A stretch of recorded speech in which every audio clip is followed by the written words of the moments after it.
నమస్తే, welcome to city 24/7 top debate. నేను సురేష్. కేంద్ర బడ్జెట్లో నిర్మలా సీతారామన్ మెరుపులు కురిపించారు. 12 లక్షల వరకు ఆదాయ పన్ను మినహాయింపు సహా అనేక నజరానాలు ఇచ్చారు.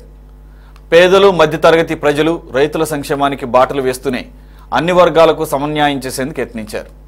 ఇది వికసిత భారత్ సంక్షేమ బడ్జెట్ అని ఆర్థిక నిపుణులు అంటున్నారు. ఆదాయ పన్ను మినహాయింపు పెంపు పెద్ద విప్లవమే అని కూడా చెప్తున్నారు. అలాగే నవ్యాంధ్రకు నిర్మలమ్మ బడ్జెట్ బూస్ట్ ఇచ్చేలా కనిపిస్తోంది. Polavaram, Visakha steel plant, Visakha port సహా అనేక రంగాలకు నిధులిచ్చారు. ఇంతకీ నిర్మలమ్మ బడ్జెట్ ప్రజలను మెప్పించినట్టేనా? ముందుగా ఈ అంశంపై డిబేట్లో పార్టిసిపేట్ చేస్తున్నారు తెలుగుదేశం పార్టీ అధికార ప్రతినిధి విజయ్ కిరణ్ గారు. నమస్తే అండి. అలాగే బీజేపీ సీనియర్ నాయకులు కరణం భాస్కర్ గారు. నమస్తే అండి. అలాగే చార్టెడ్ అకౌంటెంట్ అమర్ గారు మనతో ఉన్నారు. నమస్తే అమర్ గారు. నమస్తే అండి. ఇక ప్రముఖ రాజకీయ విశ్లేషకులు సీనియర్ జర్నలిస్ట్ కోటేశ్వరరావు గారు కూడా ఉన్నారు. కోటేశ్వర గారు నమస్తే sir. Sir, your first reaction on budget, I mean ఓవరాల్గా, తర్వాత ఏపీ అలాగే తెలంగాణ.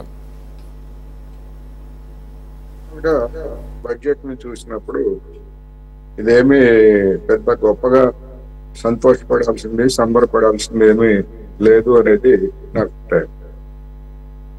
నిన్న ఆర్థిక సర్వేలో వెల్లడించినటువంటి అంకెలు లేదా వివరాలు వాటిని చూసినప్పుడు, లేదా గత కొద్ది నెలలుగా దేశంలో జరుగుతున్నటువంటి చర్చ, వినియోగం పడిపోయింది.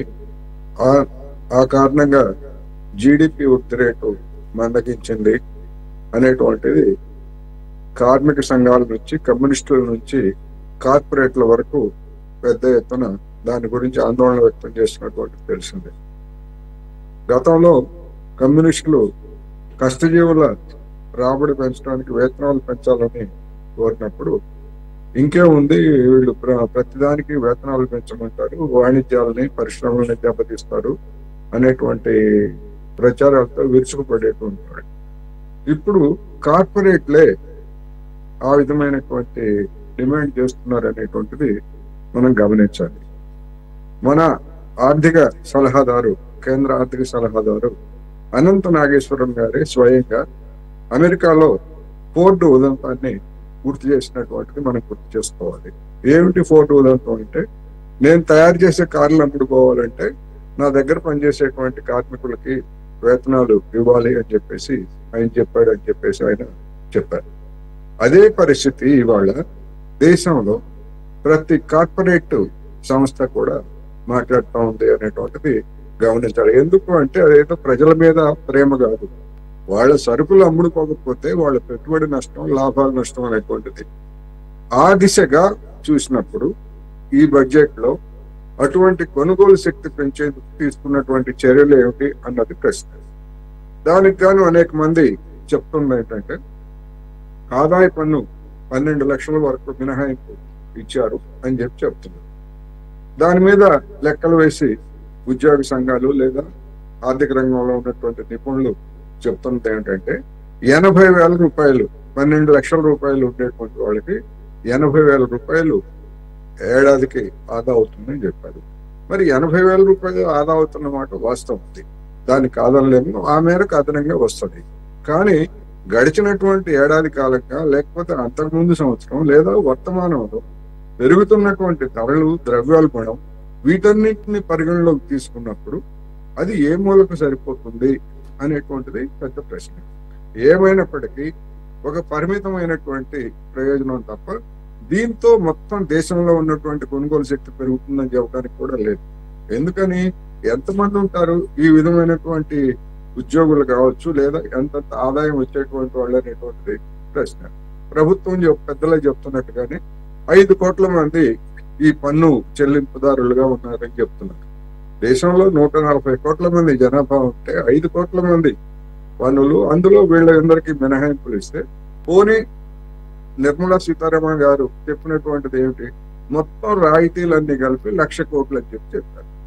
అందువలన 1,00,000 కోట్లతోటి ఈ దేశంలో మొత్తం వినియోగం అనేటువంటిది తెల్లవారేసరికి పెరుగుతుందా అంటే అది అనుమానమే అనేది నా అభిప్రాయం.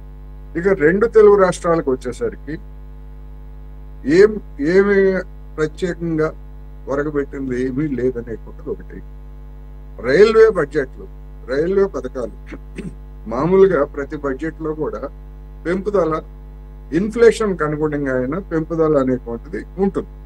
లేకపోయేట్లయితే ఆ ఇన్ఫ్లేషన్ కనుక పరిగణలోకి తీసుకున్నట్లయితే అది అంతకు ముందు కేటాయించిన దానికంటే తగ్గుతుంది. ఉదాహరణకు 2,50,000 కోట్ల రూపాయలను రైల్వేకి కేటాయించారు. గత ఏడాది కూడా అదే చేశారు. ఇప్పుడు ఇన్ఫ్లేషన్ కనుక పరిగణలోకి తీసుకుంటే, అంటే పెరిగిన ధరలను వీటిని పరిగణలోకి తీసుకుంటే, మరి 5% తీసుకున్నా గానీ ఆ మేరకు వాస్తవ కేటాయింపు లేదా ఖర్చు తగ్గిపోతుంది కదా. అందువల్ల ఇలా చూసుకున్నప్పుడు అనేకమైనటువంటి లోపాలు లేకపోతే అంకెల గారడి ఇవన్నీ కూడా కనిపిస్తున్నాయి. ఇక ఆంధ్రదేశానికి ప్రత్యేకంగా కొన్ని మీడియా సంస్థల్లో పోలవరం ఎత్తుని 41.5 మీటర్ల దాకా ఖరారు చేశారు. ఆ మేరకు సవరించినటువంటి అంచనాలని కేంద్రం ఆమోదించింది. ఇది ఒక పెద్ద విజయము అని చెప్తున్నారు. దీనిలో విజయం ఏమిటో నాకు అర్థం కాదు. ఆ ప్రాజెక్టు ఎత్తు 45 మీటర్లు, అది పూర్తి ప్రాజెక్టు, మొదటి దశ మాత్రమే. ఈ మొదటి దశకు కూడా ఈ సవరించినటువంటి అంచనాలు అనేటువంటివి 2019లోనే చంద్రబాబు నాయుడు గారు ఆనాడు కేంద్రానికి పంపించారు. దీని కాస్ట్ పెరిగింది, అందుకని సవరించినటువంటి అంచనాలను ఆమోదించాలని చెప్పేసి 5 సంవత్సరాల క్రితమే మొదటిసారి ముఖ్యమంత్రిగా ఉన్నప్పుడు పంపినటువంటి దాన్ని ఇప్పటికీ ఆమోదించామని చెప్తున్నారు. అదే గొప్ప అని చెప్పేసి కొంతమంది చిత్రిస్తున్నారు. దానిలో గొప్ప ఏముంది? ప్రాజెక్టును కట్టేది, ఖర్చు భరించేది కేంద్ర ప్రభుత్వము. ఆ మేరకు ఎంత పెరిగితే అంత ఆమోదించాలి, నిధులు విడుదల చేయాలి. అందువలన అసలైనటువంటి సమస్య ఏమిటి? దాన్ని ఆమోదించడం కాదు, ఆమోదించడం అనివార్యం. ఏడాది కాకపోతే తర్వాత అయినా ఆమోదించడం అనివార్యం. అక్కడ మునిగిపోయేటువంటి బాధితులకి పునరావాసం సంగతి ఏమిటి? అదేవిధంగా పూర్తి స్థాయి ప్రాజెక్ట్ నిర్మాణానికి అవసరమైనటువంటి దాన్ని ఎందుకు ఇంకా ఆమోదించలేదు? దానికి కూడా ఆల్రెడీ సిఫార్సులు వెళ్ళాయి. 45 అడుగులు దాన్ని 45 మీటర్లు నిర్మించేట్లయితే ఎంత ఖర్చు అవుతుంది అనేటువంటిది కూడా వెళ్ళాయి. అందుకని మొదటి దశకే ఈ మాత్రం సంతోషం అయినట్లయితే రెండో దశ ఎప్పుడు కంప్లీట్ అవుతుంది అనేటువంటిది ఇక్కడ గమనించాల్సినటువంటి అవసరం. ఇంకా మిగిలినటువంటి ప్రాజెక్టుల్లో విశాఖ ఉక్కుకి సెయిల్లో విలీనం గురించి పరిశీలిస్తా ఉన్నారు. అది దాని గురించి ఎలాంటి ప్రస్తావన లేదు. అదేవిధంగా గనులు కేటాయించాలని చెప్పేసి కార్మిక వాళ్ళు ఎప్పటి నుంచి ఆందోళన చేస్తున్నారు. దాని గురించి ఎట్లాంటి ప్రస్తావన లేదు. అందువల్ల ఏ విధంగా చూసుకున్నప్పుడు ఆంధ్రప్రదేశ్ కి అదనంగా ఒరగబెట్టింది ఏమిటి అనేటువంటిది ప్రశ్న అనేది నాకు. ఓకే, కిరణ్ గారు, మరి టీడీపీ ఏమో ఇది డబుల్ ఇంజిన్ సర్కార్ యొక్క ఫలితము, ఏపీకి గణనీయంగా కేటాయింపులు ఉన్నాయని చెప్తున్నారు. కానీ వాస్తవంగా చూస్తే ఇది అసలు కేంద్ర బడ్జెట్టా బీహార్ బడ్జెట్ అన్న రీతిలో బీహార్ ఎన్నికలు ఈ సంవత్సరాంతంలో ఉండటంతో బీహార్కితో పోల్చుకుంటే అసలు ఏపీకి కేటాయించినట్టే లెక్క అని చెప్పేసి వినపడుతుంది. నామినల్గా కొన్ని పెంచారు. పోలవరంకి వచ్చేసరికేమో గత బడ్జెట్తో పోల్చుకుంటే ఒక 400 కోట్లు, అలాగే విశాఖ పోర్ట్కి వచ్చేసరికి ఒక 445 కోట్లు అధికంగా కేటాయించిన మాట వాస్తవమే. కానీ ఏదైతే మీరు ఒక విజయంగా చెప్పుకుంటున్నారో ఆ రీతిలో అయితే లేదు. అలాగే కాంగ్రెస్ విపక్షాలు కూడా ఏమంటున్నాయంటే ఏపీకి పూర్తి స్థాయిలో అన్యాయం చేశారు. ఏపీ అలాగే బీహార్ మీద రెండు కీలక రాష్ట్రాల యొక్క ఎంపీల మీద ఆధారపడి నడుస్తున్నటువంటి ఎన్డీఏ సర్కార్ బీహార్కి కేటాయింపులు చేసినట్లుగా ఏపీకి కేటాయించలేదు, వివక్ష చూపింది అని చెప్పేసి. ఇకపోతే అసలు విభజన చట్టంలో ఉన్నటువంటి హామీలకి ఇప్పటికీ కూడా బడ్జెట్లో ఎటువంటి ప్రస్తావన లేదు.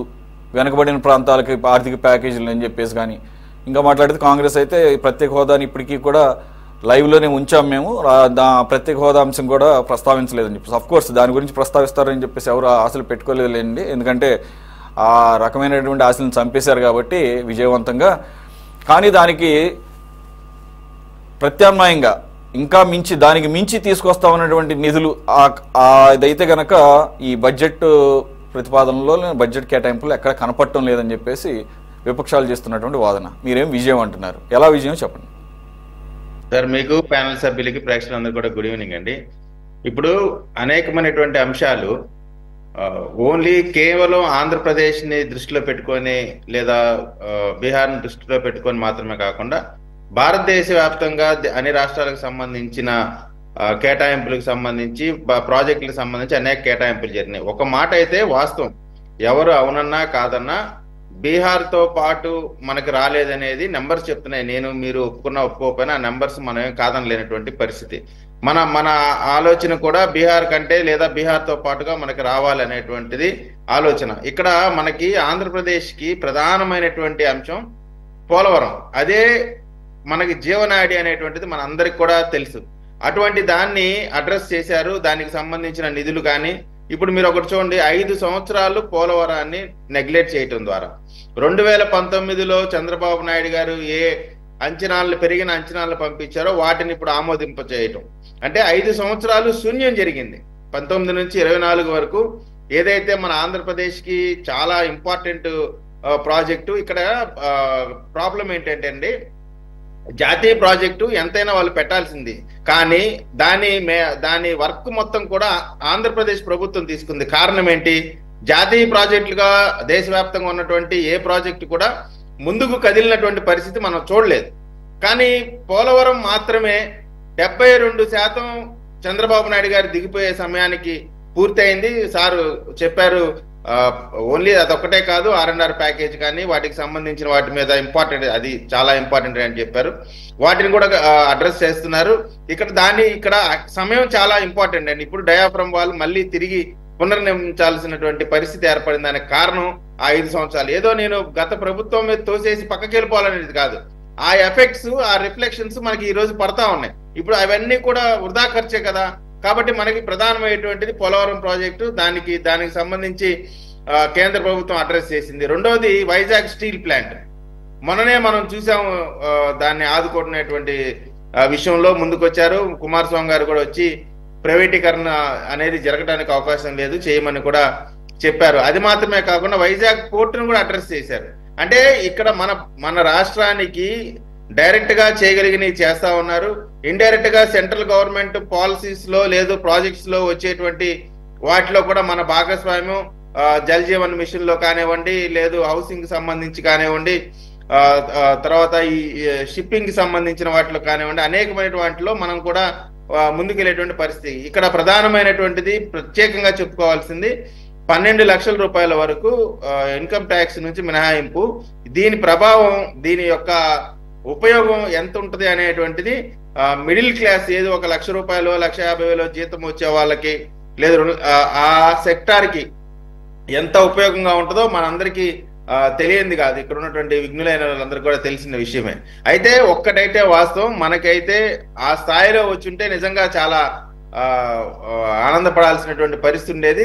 చూద్దాం, రాబోయే రోజుల్లో అయినా సరే వీటికి సంబంధించి మీరు అన్నట్టు కేంద్రమైనా ఏదైనా రాజకీయ పార్టీకి సంబంధించిందే, ఆ రాజకీయ ఎలక్షన్ల దృష్టిలో పెట్టుకొని కూడా కొంత ఎక్కువగా బీహార్ని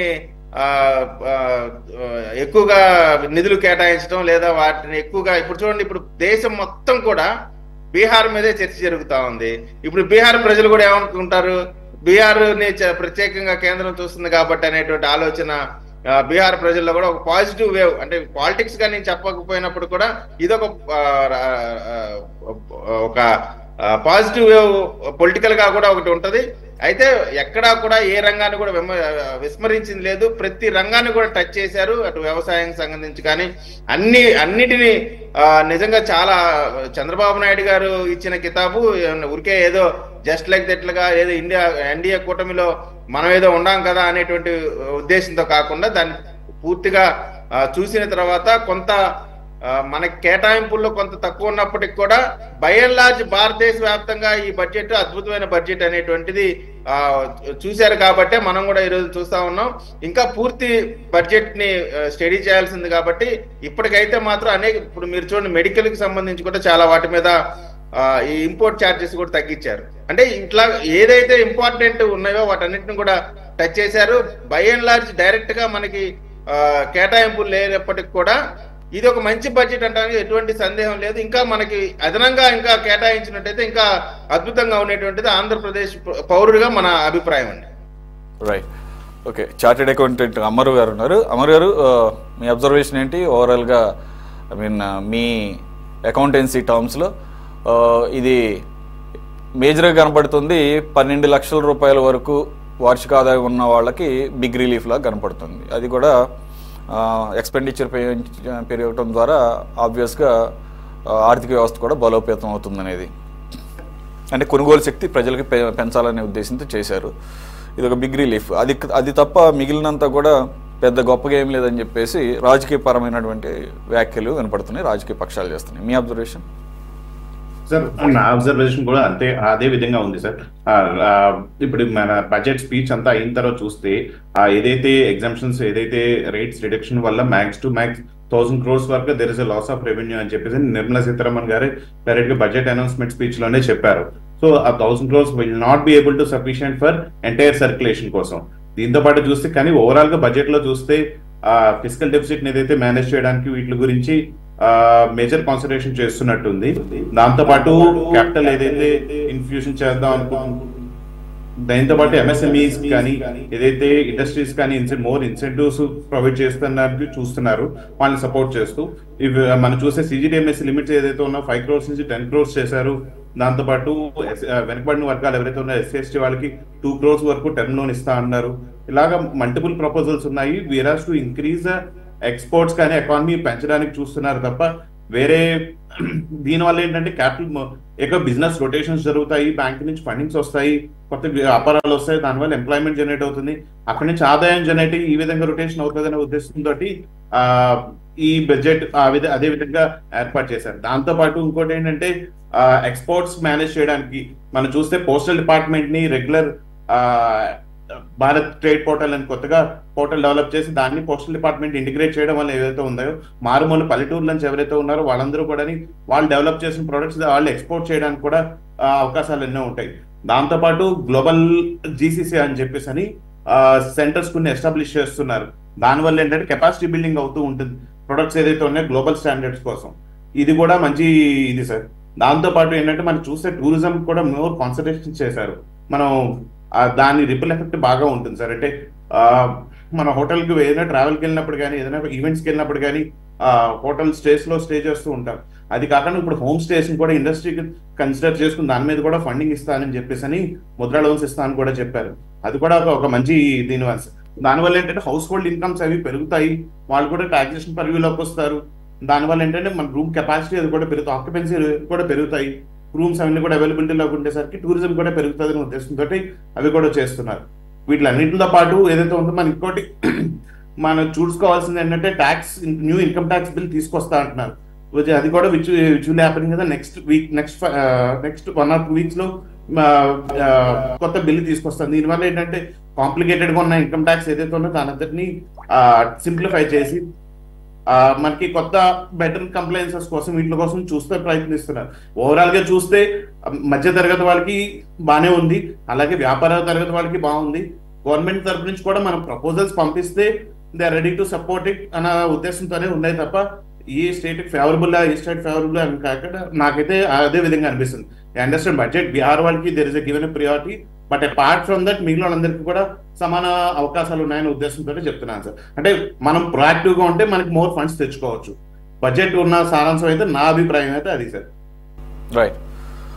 ఓకే, కరణం భాస్కర్ గారు, ప్రధానంగా మీ రైవల్ పార్టీ కాంగ్రెస్ ఈవెన్ జాతీయ స్థాయి నాయకులు ఫస్ట్ కామెంట్స్ ఏంటంటే ఇది అసలు కేంద్ర బడ్జెట్ లాగా లేదు, బీహార్ బడ్జెట్ లాగా ఉంది. బీహార్ ఎన్నికలనే కాదు, ఢిల్లీ 5 రోజుల్లో ఎలక్షన్స్ ఉన్నాయి, ఢిల్లీ ఎలక్షన్స్, దాన్ని దృష్టిలో పెట్టుకొని చేసినటువంటి బడ్జెట్ లాగా కనపడుతుంది అనేది. రాహుల్ గాంధీ గారు అయితే బుల్లెట్ woundకి బ్యాండేడ్తో చికిత్స చేసినట్టుంది, బడ్జెట్ ఆ రకంగా ఉంది. అంతర్జాతీయంగా జాతీయంగా ఆర్థిక పరిస్థితులను దృష్టిలో పెట్టుకొని, అలాగే అమెరికాలో మారినటువంటి పరిస్థితులు, ట్రంప్ దుందుడుకు చర్యలు, ఆ రకమైన వాటిని దృష్టిలో పెట్టుకొని రూపొందించినటువంటి బడ్జెట్ లా కనపడటం లేదు. It's like A treatment with Band-Aid for a bullet wound. ఏమంటారు సార్? కాంగ్రెస్ వాళ్ళు చెప్పే మాటలకి అసలు అర్థం పర్థం ఉండదు సార్. బడ్జెట్ ని ఈ దేశంలో ఉండే అన్ని రాజకీయ పార్టీలు, మెజారిటీ రాజకీయ పార్టీలు, బీజేపీని వ్యతిరేకించే కొన్ని పార్టీలు కూడా బడ్జెట్ చాలా బాగుందని ప్రశంసిస్తున్నారు. మీరు వాస్తవం కూడా బడ్జెట్ చాలా బాగుంది. ఎందుకంటే ప్రపంచ దేశాలని దృష్టిలో పెట్టుకొని భారతదేశం నుండి వనరుల్ని సంపదని దృష్టిలో పెట్టుకొని ఏ విధంగా దేశం ముందుకు పోవాలని ఆలోచించి పెట్టిన బడ్జెట్ ఇది. అంతేగాని బీహార్ ఎన్నికల కోసము, ఢిల్లీ ఎన్నికల కోసము, తగ్గట్టు అస్సాంలో కూడా పెట్టారు. అస్సాం మాట ఏమో మర్చిపోయినట్టున్నారు. ఏమో అస్సాంలో ఎరువుల ఫ్యాక్టరీ పెడుతున్నారు, దానికోసం పెట్టింది కాదు. అయితే ఇంకోటి ఆలోచించండి, దేశంలో ఉండే రాష్ట్రాలలో అత్యధికంగా వెనుకబడి ఉన్న రాష్ట్రాల్లో బీహార్ రాష్ట్రం కూడా ఉంది. అది అందరికీ తెలిసిందే. మరి వెనుకబడి ఉన్న రాష్ట్రాన్ని ముందుకు తీసుకురావాలా పడలేదా? ఎలక్షన్స్ ఎందుకు గుర్తొస్తాయి? అసలు ఎలక్షన్స్ పార్టీకి ఎలక్షన్స్ జరుగుతాయండి. ఇప్పుడు పోయిన సంవత్సరం ఆంధ్రప్రదేశ్కి, పోయినసారి బడ్జెట్ లో ఆంధ్రప్రదేశ్కి same question to you Bhaskar గారు, సేమ్ క్వశ్చన్ టు యూ. బీహారే ఎందుకు గుర్తొస్తుంది మీకు? విపక్షాలు కాదు, మీకు. ఇన్నాళ్ళు బీహార్ వెనకబడి లేదా? ఇన్నాళ్ళు గుర్తులు కాలేదా? ఇంకొక పాయింట్, ఇప్పుడు అక్రాస్ ద పొలిటికల్ పార్టీస్, అలాగే అనలిస్టులు, financial experts, everybody is accepting this fact. I will read some of them. Okay, Bihar అనేది ఎక్కువ వినపడిందండి. బీహార్కి makhana board, national institute of food technology, ఏది అక్కడ ఫుడ్ ప్రాసెసింగ్ కోసం, రోడ్స్, ఎయిర్పోర్ట్స్, స్పోర్ట్స్ కోసం, స్పోర్ట్స్ మిషన్ కోసం 26,000 కోట్ల రూపాయలు, ఫ్లడ్ మిటిగేషన్ కోసం 11,500 కోట్లు. మరి ఈ రకంగా కనీసం మిగిలిన రాష్ట్రాల పేర్లు కూడా వినపడాలి కదా. మరి తెలంగాణ సరే, ఏపీకి ఏదో కనీసం ఇంతకుముందు బడ్జెట్లో వినపడేది కాదు, కనీసం ఆంధ్రప్రదేశ్ పేరున్న వినపడింది ఈసారి. తెలంగాణ అయితే ప్రస్తావన లేదు.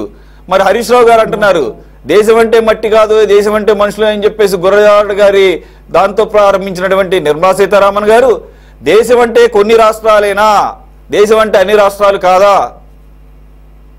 సార్ తెలంగాణ యావరేజ్ ఇన్కమ్ ఎంత సార్? బీహార్ యావరేజ్ ఇన్కమ్ ఎంత సార్? చెప్పండి. తెలంగాణ యావరేజ్ ఇన్కమ్ ఎంత? బీహార్ యావరేజ్ ఇన్కమ్ ఎంత? దేశాన్ని దృష్టిలో పెట్టుకున్నప్పుడు సమగ్రంగా దేశం గురించి ఆలోచించాలా, లేకుంటే తెలంగాణ గురించి, ఆంధ్రప్రదేశ్ గురించి, బీహార్ గురించి ఆలోచించాలి? చెప్పండి. ఎప్పుడు కూడా సురేష్ గారు దయచేసి అర్థం చేసుకోండి, ఎప్పుడు కూడా ఎన్నికల దృష్టిలో పెట్టుకొని బడ్జెట్ పెడతారనుకోవడం చాలా భ్రమ సార్. పోయిన సంవత్సరం ఆంధ్రప్రదేశ్ బడ్జెట్ పెట్టారు, మరి ఎన్నికలు ఎక్కడున్నాయి? అదే ఉంటే ఎన్డీఏలో ఉన్నారు కాబట్టి మీరు పెట్టారన్నారు. దేశం మొత్తం 60-70% బీజేపీ అన్ని రాష్ట్రాల్లో ఉంది, మీకు కూడా తెలుసు. నేనేమంటానంటే అసలు దయచేసి అటు ఆలోచించద్దు సార్, దయచేసి అటు ఆలోచించద్దు. బీహార్ కూడా దేశంలో ఉండేది అంతర్భాగమే. బీహార్ డెవలప్ అయితే మనం కూడా డెవలప్ అయినట్టే. 2047కి వికసిత్ భారత్ లక్ష్యంగా మోడీ గారు పనిచేస్తున్నప్పుడు దాంట్లో భాగం అవుద్ది, ఆంధ్రప్రదేశ్ భాగం అవుద్ది, బీహార్ భాగం అవుద్ది, ఢిల్లీ భాగం అవుద్ది, తెలంగాణ అవుద్ది, అస్సాం అవుద్ది, అన్ని రాష్ట్రాలు అవుతాయి కదా. ఎందుకు ఆ విధంగా ఆలోచించారు చెప్పండి? విమర్శాత్మకంగా వద్దు సార్. బడ్జెట్ మీద ఏదైనా లోటుపాట్లుంటే, సలహాలు ఏదైనా ఉంటే మీరు డిస్కషన్ పెట్టండి. We're agree, we're ready to, మాకు తెలిసినంత వరకు మేము కూడా చెప్పేదానికి ప్రయత్నం చేస్తాం. అంతేగాని రాజకీయంగా దయచేసి మాట్లాడదు సార్, నా రిక్వెస్ట్ ఇది సురేష్ గారు. ఇంకోటి మీరు కావాలని చూడండి, ఈ రోజు బడ్జెట్ ని అన్ని ఎక్సెప్ట్ రాహుల్ గాంధీ పక్కన పెట్టాడు సార్. మిగతా వాళ్ళు మెజారిటీ ప్రజలు, మెజారిటీ అనలిస్టులు, మెజారిటీ చార్టెడ్ అకౌంటెంట్లు, తర్వాత మహా మేధావులందరూ కూడా బడ్జెట్ స్వాగతిస్తున్నారు సార్. ఎందుకంటే 12 శాలరీడ్ ఎంప్లాయీస్ కి అలాగే పన్ను పే చేసేటువంటి వాళ్ళకి, ట్యాక్స్ పేయర్స్ కి ఖచ్చితంగా మేలు చేసే బడ్జెట్. 12 లక్షల రూపాయల వరకు ట్యాక్స్ ఎగ్జామ్షన్. దాన్ని ఎవరు డిస్ప్యూట్ చేయరు. Please sir, not only that sir, మీరు ఊహిస్తారా ముద్రా లోన్లకి 20 కోట్ల మందికి ఈ దేశంలో లోన్లు ఇచ్చారు సార్. 20 కోట్ల మందికి అంటే 40 ఒక్క ముద్రా లోన్ తీసుకొని ఏదైనా ఆయన సెల్ఫ్ ఎంప్లాయ్మెంట్ క్రియేట్ చేసుకుంటే ఆయన ఒక్కడికే కాదు సార్. దానివల్ల ఇంకొక మనిషికి ఉద్యోగం వస్తుంది, దానివల్ల ఏదో ఒక రకంగా జనరేట్ అవుతుంది సార్, ఏదో ఒక రకంగా ప్రొడక్టివిటీ కిందకి వస్తుంది, అది సమాజంలోకి వచ్చేస్తుంది, వృద్ధి రేటు పెరుగుతుంది. అదేవిధంగా మీరు కావాలంటే చూడండి, స్కూల్స్ లో అన్ని స్కూల్స్ లో ఇంతకుముందు వాష్రూమ్స్ ఉంటాయి కాదు, స్కూల్స్ చాలా నీట్గా చేశారు. తర్వాత వైఫై, హై స్పీడ్ వైఫై పెట్టారు. ఎందుకని అంటే ఈ దేశం బాగుపడాలంటే యువత ఒకటి, రెండవది విద్యార్థులు. ఈ చదువుకునే వాళ్ళని పరిజ్ఞానంతో పెంచకపోతే దేశం ముందుకు పోదు. ఇది కాన్సెప్ట్ అందరికి తెలిసిందే ఇది. కాబట్టి అదొక్కటే కదా సార్, మీకు ప్రతి పథకంలో కూడా దేశాన్ని దృష్టిలో పెట్టుకొని, దేశం యొక్క భాగోగులు దృష్టిలో పెట్టుకొని పెడతారు తప్ప, అయితే ఒక్కొక్కసారి ఒక్కో రాష్ట్రానికి ఎక్కువ రావచ్చు, ఒక్కో రాష్ట్రానికి తక్కువ రావచ్చు. ఓవరాల్ గా దేశాన్ని దృష్టిలో పెట్టుకొని మాత్రం మాట్లాడతాం సార్. తర్వాత మీరు ఇందాక మన 41 మీటర్లే పోలవరం ఇచ్చారంటారు సార్. 45 మీటర్లకి 45.72 మీటర్లకి ఆ హైట్ కడతారు. ఫస్ట్ ఫేజ్ కింద 41 మీటర్లకి లెవెల్లో ఉండే నిర్వాసితుల్ని ఖాళీ చేయించి నీళ్లు పెడతారు. అదేవిధంగా కంటిన్యూగా చేస్తారు, ఎవరికైనా దిగులక్కర్లేదు సార్. అంత పెద్ద ప్రాజెక్ట్ తీసుకున్న తర్వాత ఆ ప్రాజెక్టు 4 మీటర్లు తగ్గిస్తారు అనుకోవడం మాత్రం చాలా పొరపాటు. ఎందుకంటే 45 మీటర్లు పెట్టిన తర్వాత చంద్రబాబు నాయుడు గారు ఆలోచన ఏంటంటే, ఆ నీళ్ళని సమృద్ధిగా రాష్ట్రం మొత్తం పారించాలని ఆయనకు ఒక ప్లాన్ చేసుకున్నారు. 80,000-90,000 కోట్లతో ఒక ప్రాజెక్ట్ తయారు చేసుకున్నారు. ఈ ప్రాజెక్టుకి అనుకూలంగా రావాలంటే ఖచ్చితంగా పోలవరంలో 220 టీఎంసీల నీళ్లు స్టాక్ పెట్టాల్సిందే. పెట్టినప్పుడే గ్రావిటీలో కృష్ణా నదికి పారుతాయి, అక్కడ నుంచి నాగార్జున సాగర్ రైట్ కెనాల్ ద్వారా మిగతా రాయలసీమకు పారుతాయి. ఇది ప్రాజెక్టు. ఇట్లా సమగ్రంగా ఆలోచించి, దేశం మొత్తం దృష్టిలో పెట్టుకొని సమగ్రంగా ఆలోచించి బడ్జెట్ పెట్టారు తప్ప, బీహార్ కోసమో, ఎలక్షన్స్ కోసమో, ఢిల్లీ ఎలక్షన్ కోసమో రాహుల్ గాంధీ అంతకన్నా ఏం మాట్లాడతాడు సార్? అంతకన్నా ఏం మాట్లాడగలడు? ఇంకేం వాయిస్ లేదు ఆయనకి, ఏం మాట్లాడలేడు కాబట్టి ఆ మాట మాట్లాడాడు. అది మనం దానికి పెద్దగా తీసుకోవాలని నేనైతే అనుకోవడం లేదు. ఓకే, ఇప్పుడు 41.15 మీటర్స్ ఫస్ట్ ఫేజ్ అంటున్నారు. అసలు ఒకటి కావాలని సెలెక్టివ్ గా మాట్లాడతారు ఏంటో అర్థం కాదు. మళ్ళీ ఈ రోజు బడ్జెట్ లో 2028కి కంప్లీట్ చేస్తామంటున్నారు. 27 అని ఒకళ్ళు చెప్తారు, అమిత్ షా గారు వచ్చి మాట్లాడతారు ఎలక్షన్స్ టైంలో. ఇప్పుడేమో 28, సరే 28కైనా పర్లేదు. 2028కి పూర్తి స్థాయిలో 45.72 మీటర్ల యొక్క బహుళార్థ సాధక ప్రాజెక్ట్ కడతారా, కంప్లీట్ చేస్తారా? లేదంటే 2028కి ఈరోజు చెప్పినట్టు బడ్జెట్ లో 41.15 మీటర్ల జస్ట్ బ్యారేజ్ కడతారా చెప్పండి. నో సార్, 45.72 మీటర్లకి పోలవరం ప్రాజెక్ట్ కడతారు, సస్యశ్యామలంగా నీరు పారిస్తారు. 2028 ఏది కంప్లీట్ అవుతుంది? సారీ 2028. అదే ఇందాక చెప్పి మీకు ప్రాజెక్టు ఫస్ట్ ఫేజ్ అంటే 41.15 మీటర్లే కంప్లీట్ అవుతుంది. నో 45.72 మీటర్లు ప్రాజెక్ట్ కంప్లీట్ అవుతుంది. బట్ వాటర్ మాత్రం రేపు నెక్స్ట్ ఇయర్ పెట్టే దాంట్లో 26కు వాటర్ పెట్టాలని చూస్తున్నారు. ఫస్ట్ ఫేజ్ లో మాత్రం 41.12 మీటర్ల వరకే నీళ్లు పెట్టి నిర్వాసితులను ఖాళీ చేయిస్తారు సార్. మిగతా ఇంకా 3 సంవత్సరాలు ఉంది సార్, మనకి 28 దాకా ఉంది. ఫేజ్ల వారీగా ఖచ్చితంగా చేస్తారు సురేష్ గారు. మీకు పోయినసారి కూడా నేను మీకు చెప్పాను, మీరు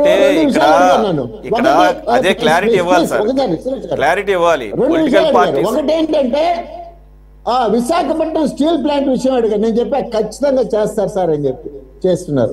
రెండోది ఎన్టీఆర్ గారికి భారతరత్న అడిగారు, అది కూడా జరుగుతుంది.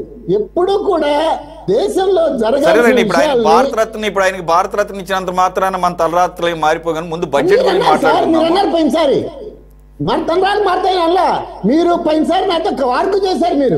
నేను అలాగే చెప్పేసి నేనేమి ఇచ్చేయట్లేదు. మళ్ళీ దీని వేరే కాదు, ఆయనకి భారతరత్న ఇవ్వాలనేది ఎప్పటి నుంచి ఉన్న demand. Is the most eligible person compare to. అదే చెప్తున్నా నేను, అదే చెప్తున్నా. అంటే విశాఖపట్నం స్టీల్ ప్లాంట్ మీరు చాలా గట్టిగా మాట్లాడారు నాతోటి. నేను దానికి ఆ రోజు చెప్పాను మీకు, సార్ చేస్తారు సార్, వెయిట్ చేయండి సార్ జరిగింది 11,440 కోట్లు. అయితే దాంతో సంతృప్తి చెందడంలే, అది కూడా చెప్తున్నా సురేష్ గారు, దాంతో క్లోజ్ అయిందని అనడంలే. ఆ విశాఖ స్టీల్ ప్లాంట్ ని కంప్లీట్ గా దాని కెపాసిటీ ఎంత ఉందో అంత ప్రొడక్షన్ రావాల్సిందే, ఆదాయంలోకి తీసుకురావాల్సిందే. ఆదాయంలోకి వచ్చిన తర్వాత ఈ రాష్ట్ర ప్రజలు ఖచ్చితంగా అప్పుడు అప్రిషియేట్ చేస్తారు సార్. మీరు చూస్తున్నారు కావాలంటే మనం ఎక్కడికి బాగుంది కదా. Okay right sir. కోటేశ్వర గారు, మీరు సమ్అప్ చేయండి ఇదే బడ్జెట్ మీద.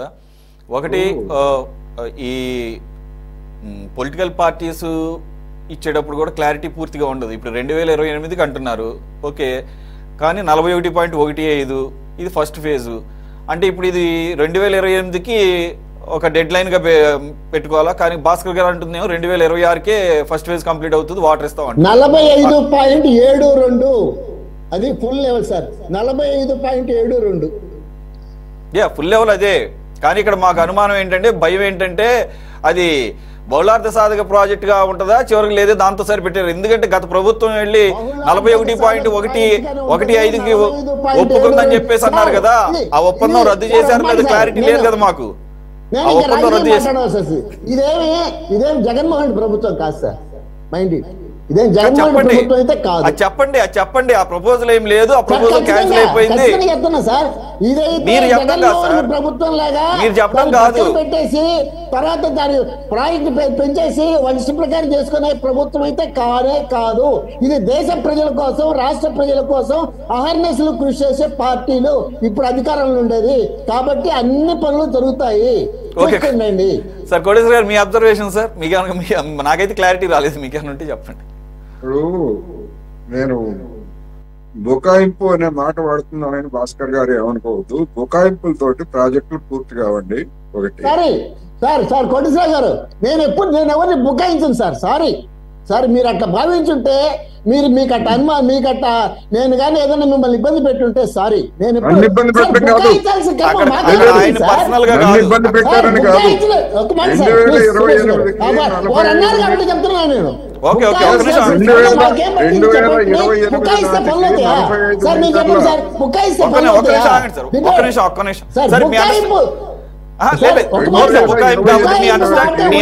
మీరు చెప్పారు, మీ పార్టీ టర్మ్స్ లో మీరు చెప్పారు. ఒక్క నిమిషం ఆగండి సార్.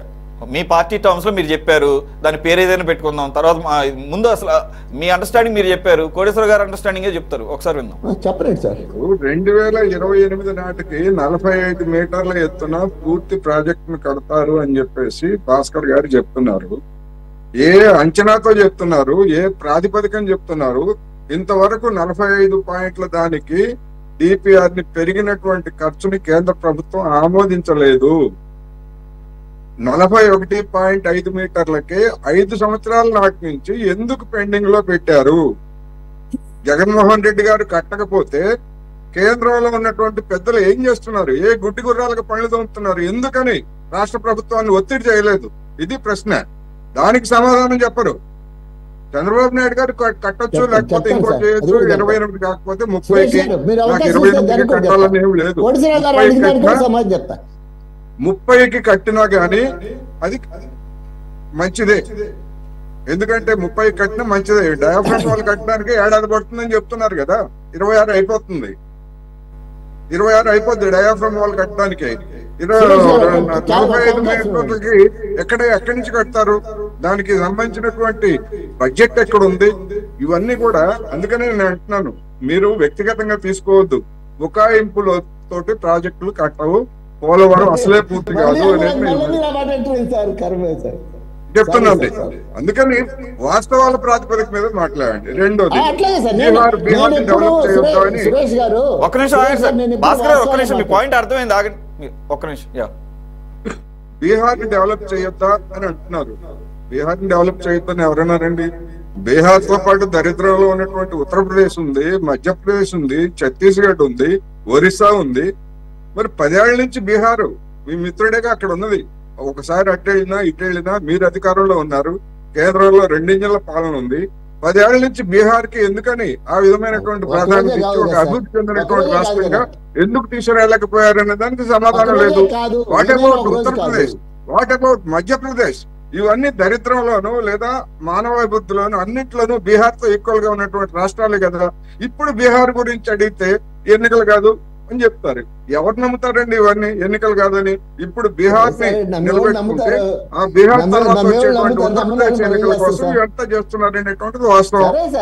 నరేంద్ర మోడీ గారు చెప్తారు, నాకు ఎన్నికల కోసం నేను ఏది చేయను, లేకపోతే ఇంకోటి చేయనని. ఇప్పుడు చేస్తుందంతా అదే.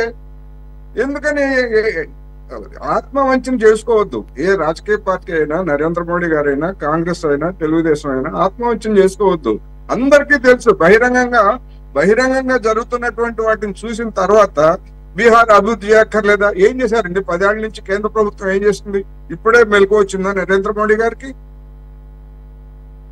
ఏం చేశారు? ఇదే విధమైనటువంటిది మరి బీహార్, ఉత్తరప్రదేశ్, మధ్యప్రదేశ్ ఇవన్నీ ఉన్నాయి కదా. అవి బీజేపీ పాలిత ప్రాంతాలు కావచ్చు, నేను కాదంటలే. లేదా ఛత్తీస్గఢ్, ఒరిస్సా ఇవన్నీ దరిద్రంలో ఉన్నటువంటి రాష్ట్రాలు. వాటికి ఎందుకని ఆ విధమైనటువంటి ప్రాధాన్యత ఇవ్వలేదు అనే దానికి సమాధానం లేదు. అందువలన ఇది డెఫినెట్ గా బీహార్ కి సంబంధించినటువంటి బడ్జెట్ ఎవరు అవునున్నా కాదన్నా నేను చెప్పేటువంటి దాంతో ఏకీభవించకపోయినా ఇది మాత్రం వాస్తవం. అదే విధంగా విశాఖ రేవుకి ఇస్తే ఆంధ్రప్రదేశ్కి ఏమొస్తుంది?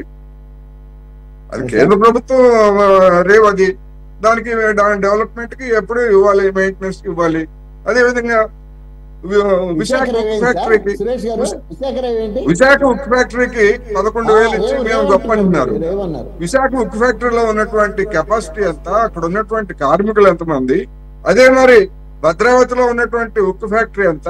దాన్ని మూసేసి అమ్మటకానికి పెట్టినటువంటి దానికి 15,000 కోట్లు ఇచ్చారు. ఇక్కడ ఆధునికమైనటువంటి టెక్నాలజీలో పనిచేసేటువంటి దానికి దీనికి ఇబ్బంది పెట్టడానికి 11,000 కోట్లు ఇస్తూ ఉన్నారు. ఏమి కంపారిజన్ అండి? ఎట్లా ఏ విధంగా నమ్మాలి అనేటువంటి ఒక్క నిమిషం మీరు ఆగాలి. తర్వాత మీరు అన్నిటికీ సమాధానం చెబుతారు. కానీ సార్ కోటేశ్వర గారు, ఒకటి నాకు ప్రైమరీ డౌట్, 5 డేస్లో ఢిల్లీ ఎలక్షన్స్ ఉన్నాయి. ఇప్పుడు బడ్జెట్ రూపొందించేటప్పుడు కేంద్ర ప్రభుత్వానికి ఎలక్షన్ కమిషన్ ఒక సూచన కూడా చేసింది, ఢిల్లీకి సంబంధించి ఎటువంటి ప్రస్తావన చేయకూడదని చెప్పేసి. కానీ నాకు అనిపించింది ఏంటంటే పర్సనల్గా 12 లక్షల వరకు ఆదాయం ఉన్న వాళ్ళకి ట్యాక్స్ ఎగ్జంప్షన్ అందరికి ఉపయోగమే, దేశవ్యాప్తంగా తీసుకున్న నిర్ణయం కాదంటలా. కానీ దాదాపు నెలకి 1,00,000 రూపాయలు సంపాదించే వాళ్ళు ఏ ప్రాంతంలో ఎక్కువ ఉంటారు? ఢిల్లీ ఒక కాస్మోపాలిటన్ సిటీ, చుట్టూతా ఐటీ కంపెనీస్ ఉన్నాయి మేజర్గా, నోయిడా కానీ గురుగావ్ కానీ ఇవన్నీ. కాబట్టి అక్కడ ఉన్న వాళ్ళు ఎక్కువగా అక్కడ ప్రయోజనం పొందుతారనేది క్లియర్గా కనబడుతుంది. రెండోది, బడ్జెట్ ఖచ్చితంగా ఫిబ్రవరి 1, 2 తారీఖుల్లోనే పెట్టాలని రూల్ ఉందా? ఆల్రెడీ ఎలక్షన్స్ ఉన్నాయి కాబట్టి ఒక 1 వీక్ పోస్ట్ పోన్ చేసుకునే అవకాశం ఎందుకు ఆలోచన చేయకూడదు? అదేమన్నా వైలేషన్ అవుతుందా? మీ అబ్జర్వేషన్ సార్. ఇప్పుడు అటువంటి రూల్ ఏం లేదు. ఓటాన్ అకౌంట్ పెట్టచ్చు, ఓటాన్ అకౌంట్ పెట్టిన తర్వాత ఎన్నికల తర్వాత పెట్టుకోవచ్చు. నా పాయింట్ ఏంటంటే దాని మీద నేనేమి విభేదించదలుచుకోలేదు. ఎందుకు అంటే ఎప్పుడు పెట్టినా గానీ ఇప్పుడు ఉదాహరణకి మరి ఈ ఇది ఇన్కమ్ ఆదాయ పన్ను మినహాయింపు పెంచాలి అనేటువంటిది ఎప్పటి నుంచి అండి? అది మరి 5 ఏళ్ల నుంచి ఏం చేస్తున్నారు? ఇప్పుడు ఢిల్లీ ఎన్నికలు వచ్చినాయి కనుక ఇప్పుడు హడావుడిగా దాన్ని చేశారు. మరి 4 సంవత్సరాలు గడిచినటువంటి 4 సంవత్సరాల్లో 5 సంవత్సరాల్లో దశల వారీగా పెంచుకుంటే ఆ మేరకు ఉద్యోగులకి, మధ్యతరగతికి రిలీఫ్ వచ్చేది. ఆ మేరకు ఎంతో కొంత వినిమయం కూడా పెరిగేది.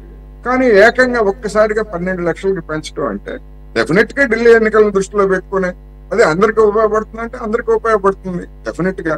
అందువల్ల ఇవన్నీ కూడా ఢిల్లీ ఎన్నికలు మించి కథలాగా మిగిలిపోయినటువంటి ఢిల్లీలో బాగా ఇప్పుడు ఢిల్లీ అనేటువంటిది, ఢిల్లీ అసెంబ్లీలో విజయం అనేటువంటిది బీజేపీకి అది కాల్లో ముళ్ళు పంటి కింద రాయి లాగా ఇబ్బంది పెడతా ఉంది గడిచిన 2 ఎన్నికల్లో. ఈసారి ఏ విధంగానైనా సరే అక్కడ సాధించాలనేటువంటి ప్రయత్నాల్లో బీజేపీ ఉంది. అదేమి రాజకీయ పార్టీగా దానికి తప్పని నేను అన్నాను. కానీ అధికారాన్ని ఉపయోగించుకొని ఈ విధమైనటువంటి చేయడం అనేటువంటిది మరి రాజనీతిజ్ఞుడు, రాజగురువు, లేకపోతే ఇతర ప్రజాస్వామిక విలువలు కూడా చెప్పేటువంటి ప్రధానమంత్రి ఒక రాష్ట్రం కోసం ఇంత విమర్శ భరించాలా అనేది నా పాయింట్. భాస్కర్ గారు, మీరు దీనికి మీ వర్షం చెప్తే నేను వేరే టాపిక్ చెప్తున్నా సార్. పోలవరము 45.72 మీటర్ల వరకు కడతారు. ప్రస్తుతానికి ఫస్ట్ ఫేజ్ లో 41.12 మీటర్ల వరకు నీళ్లు పెడతారు, రీహాబిలిటేషన్ చేస్తారు. ఒకటి. రెండోది, బీహారు గత 10 సంవత్సరాలుగా ఏం చేస్తున్నారంటారు. అది విమర్శకుల మాట సార్. 10 సంవత్సరాలకి ఏం చేస్తున్నారంటే 10 సంవత్సరాలకే ఏం బడ్జెట్ పెట్టకుండానే బీహారు కొంత డెవలప్ అవుతూ వస్తుందా? అది దానికి ఇంకా దాని చర్చ అవుతే వారు అన్నట్టుగా ఏదో మాట్లాడారు. సారీ, నేను అయితే ఆ మాట అన్ను. బుకాయింపు అనే మాట నా దగ్గర ఇప్పుడు ఉండదు. మీరు అట్లా భావించుంటే సారీ, నేనైతే ఏం చేయలేదు. నేనైతే బుకాయింపు అనేది సురేష్ గారు, సారీ కృష్ణంజలి గారు, ఎప్పుడు మీరు దయచేసి అదే సార్ కోటేశ్వర గారు, మీరు ఎప్పుడు అటు భావించద్దు. మనిషి మాటల్లో కొంచెం తేడా ఉండొచ్చు. కానీ భాస్కర్ గారు, అది మిమ్మల్ని అన్నది కాదండి, అది మిమ్మల్ని అన్నది కాదు. జనరల్ గా బుల్డోజ్ చేయడం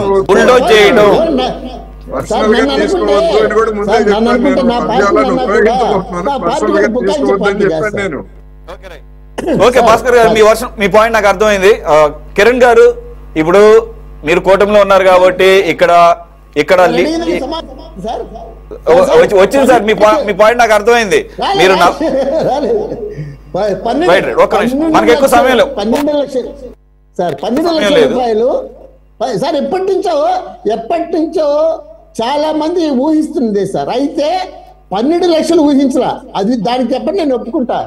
కొంత వెసులుబాటు కల్పిస్తారు ఖచ్చితంగా అని అన్నారు. కానీ 12 లక్షలు అనే మాట ఊహించరా. 10 లక్షల వరకు నేను కూడా ఎక్స్పెక్ట్ చేశా. 10 లక్షల వరకు ఎగ్జామ్షన్ ఇస్తారేమో అనుకున్నా, కానీ 12 లక్షలు పెట్టారు. ఇంకా మరి బడ్జెట్ తయారు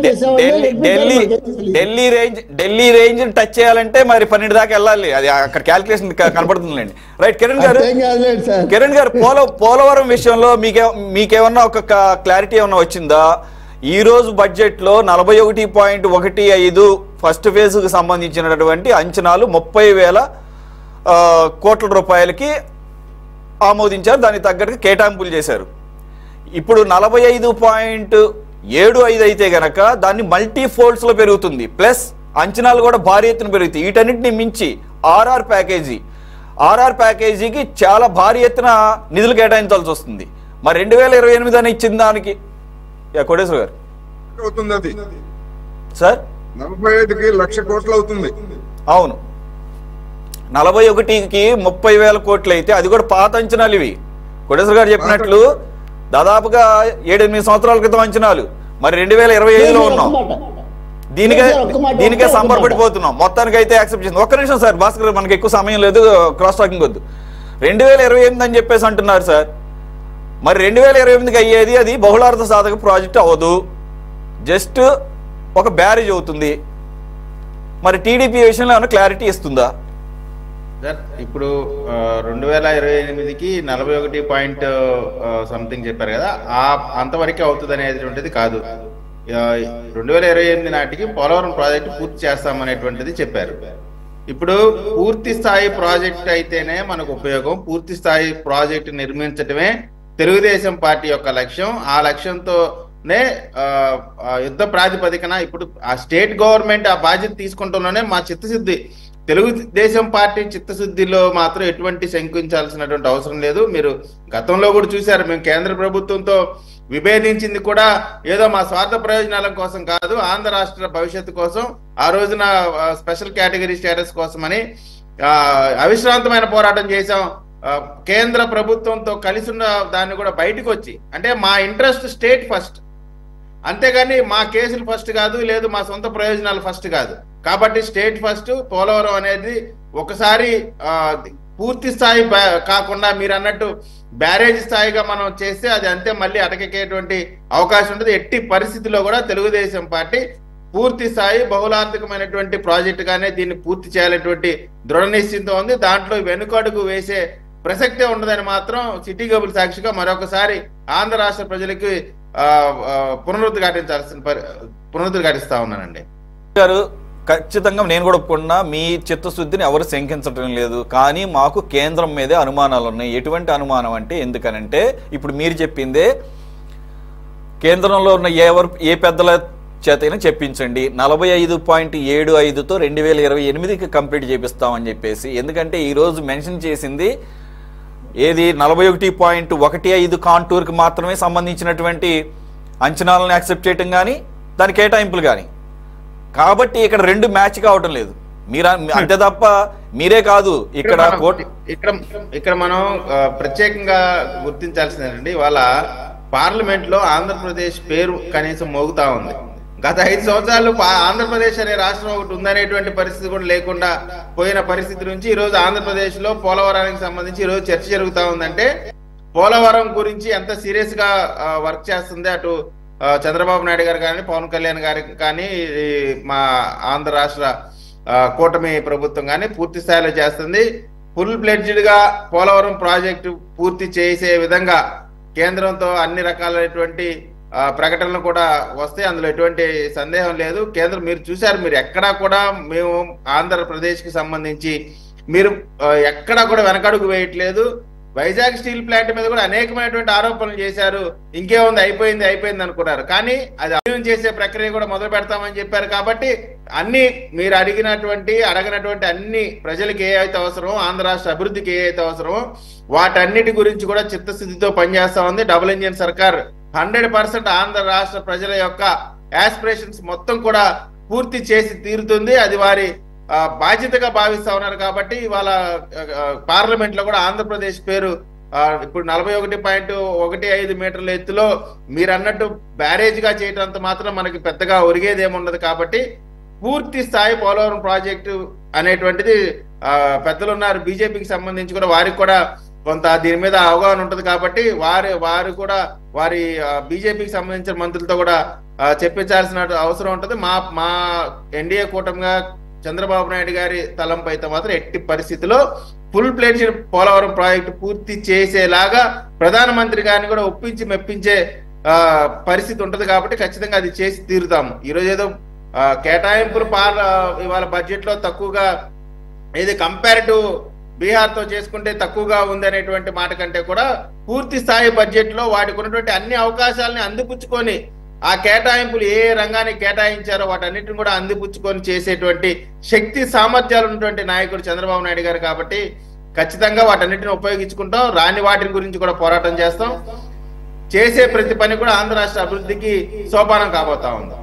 ఓకే కిరణ్ గారు, ఇకపోతే వైసీపీ ప్రభుత్వ హయాంలో జరిగినటువంటి రాజకీయ హత్యలు, దాడులపై విచారణకు ఒక ప్రత్యేక ట్రైబ్యునల్ని ఏర్పాటు చేయాలని కూటమి ప్రభుత్వం నిర్ణయించింది. గత ప్రభుత్వ హయాంలో బీసీ, ఎస్సీ, ఎస్టీ మైనారిటీలను ఊచకోత కోసినటువంటి ఘటనల్లో నిందితులు చాలామంది తప్పించుకు తిరుగుతున్నారని, ఆ కేసులపై విచారణ వేగంగా పూర్తయ్యేలా చేసేటటువంటి ఆ రకంగా శిక్షలు పడేలా చూడాలని డిసైడ్ అయింది. అలాగే టీడీపీ కార్యకర్తలు, ప్రభుత్వ ఉద్యోగులు, ఉపాధ్యాయులు, పాత్రికేయులపై గతంలో పెట్టినటువంటి అక్రమ కేసుల్ని వీలైనంత త్వరగా తొలగించేందుకు కూడా చంద్రబాబు సర్కార్ కార్యాచరణ సిద్ధం చేస్తోంది.